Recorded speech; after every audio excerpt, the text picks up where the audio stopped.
This is One Sentence News, a daily podcast featuring 3 news stories with a sentence-long summary and 1 sentence of context apiece. I'm Colin Wright. It's Monday, January 31st, 2022. Let's talk about the news.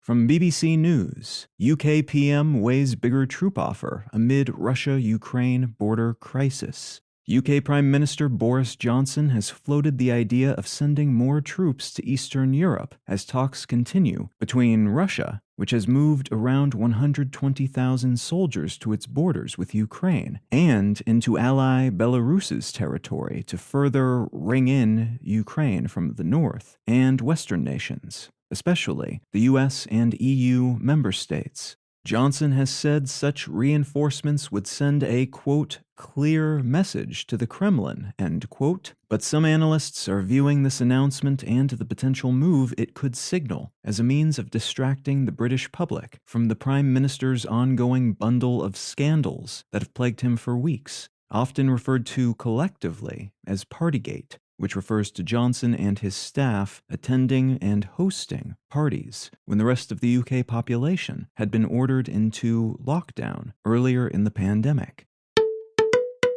From the Associated Press, federal judge throws out oil lease sale in Gulf of Mexico. A U.S. federal judge has decided the U.S. Interior Department cannot move forward with plans to lease millions of acres of the Gulf of Mexico for offshore drilling purposes, citing the lease's impact on greenhouse gas emissions. A collection of oil companies offered a combined $192 million for drilling rights on federal oil and gas reserves in the Gulf back in November, and Biden's administration attempted to suspend these sales when it came into office, but a group of Republican-led states were able to successfully challenge that suspension. This would-be drilling lease contrasted with the rest of the Biden administration's words and attempted policies meant to move the country toward more sustainable energy sources. But there's still a chance the Interior Department could decide to accept a future revised lease proposal, despite that contrast.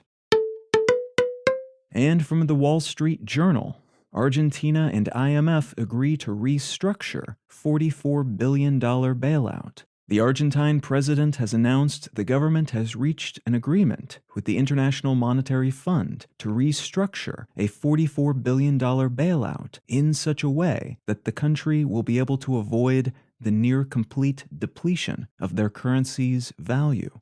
Argentina, like many countries around the world right now, is suffering through pandemic-era economic issues, but they also face decreasing economic growth, inflation that hit 50% in 2021, and an inability to tap into global financial markets because of their debt to the IMF. This restructuring of bailout debt, accrued in 2018, will allow Argentina to continue investing in infrastructure and R&D while shrinking their debt-related deficit over time. A more favorable payback setup, basically, which is meant to help them avoid further austerity measures and complete economic collapse at an especially trying time.